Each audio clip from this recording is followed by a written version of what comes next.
Technology has advanced immensely over the last 40 years. It is kind of insane to think how far we have come in that time.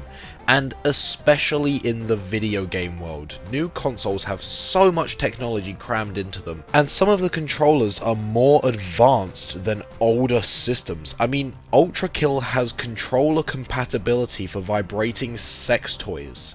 Try explaining that one to Grandma. But despite all of the fancy technology, people always find themselves drawn to the older stuff, or as we geeks call it, retro. Please ladies, one at a time. But after playing on some of these older consoles, we realise why we left them in the past. And that is not to say that these are bad consoles. They are far from it, and they house some of the best games of all time. But how am I meant to know that it's the best game of all time if I can't see the damn screen? But what if I could do something about that?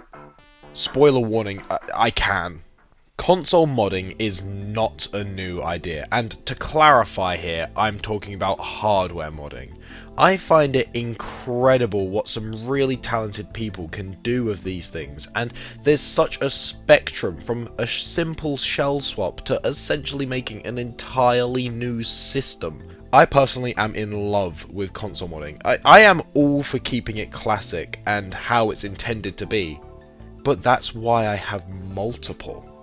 I have dipped my toes into the world of console modding, and for the most part I've kept my projects relatively simple. I have mostly worked with the Game Boy family, and most of the time all I really do is just give them a brand new backlit screen and a sexy new case. I have done some more advanced projects, such as a Game Boy Color that has light up buttons when you switch the console on, but in comparison to some other mods, this is still fairly tame. There is such a positive community around console modding, full of ambitious people trying new awesome things and making things that you wouldn't even imagine. I'm lucky enough to be friends with the Retro Future, who has done so many incredible things, and on top of that, he is one of the nicest guys that I have ever met. Now, these kind of console mods are typically seen on handheld devices. It is quite rare to see a modded home console, and that's because there's not really any point in it. Of course, you see the occasional shell swap or region unlock, and there are of course bigger projects such as turning home consoles into a portable, which is incredible. However, it is far easier to work on handhelds. The parts are quite easy to come by, and even the consoles themselves can be picked up for relatively cheap. And there are so many manufacturers of new parts. My personal favourite is a company called Retro Modding. These guys are absolutely brilliant, and I recommend them to anyone looking to get into modding. Price-wise, every part is different. Depending on the kind of mod you're wanting to make, you're looking at upwards of around £60, not including the console itself. Console modding occasionally even goes beyond the console itself. I have seen some people do some incredible work with things like making custom controllers. I think that this just further shows how broad console modding can go and the insane amount of talented people behind it. Console modding is something that only really happens on the older consoles. That's not at all to say that it doesn't happen on the new ones. I see a fair amount of Nintendo Switches and Joy-Cons that are shell swaps, and I think that's great. But hardware wise, there's not much you can do with it. Whilst the Nintendo Switch is 7 years old now, the technology is still just about up to date enough that there is no purpose changing any of the internals. And on top of this, with how complex some of the new stuff is, it isn't really worth it. I think everyone has a different opinion on console modding. I can see reasons why people would be both for and against it.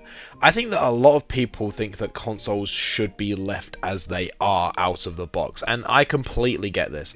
Whether it's down to nostalgia or whatever reason, you kind of just don't want to mess up your console, I guess. You know, I'm sure Nintendo themselves aren't a massive fan of what people are doing to their consoles. They seem to hate anything to do with their fans. To be honest, I'm surprised the Nintendo ninjas haven't murdered me yet. However, the way I see it, console modding is a bit like art. There's so many extremely talented people who are all just trying new things and seeing how much you can do with these 30-year-old consoles. I also feel like if you customize a console exactly how you want it to be, then there's a higher sense of attachment to your console. Well, that's all I've really got to say for console modding. I would recommend this to anybody to try, if you've got the money and time to do so.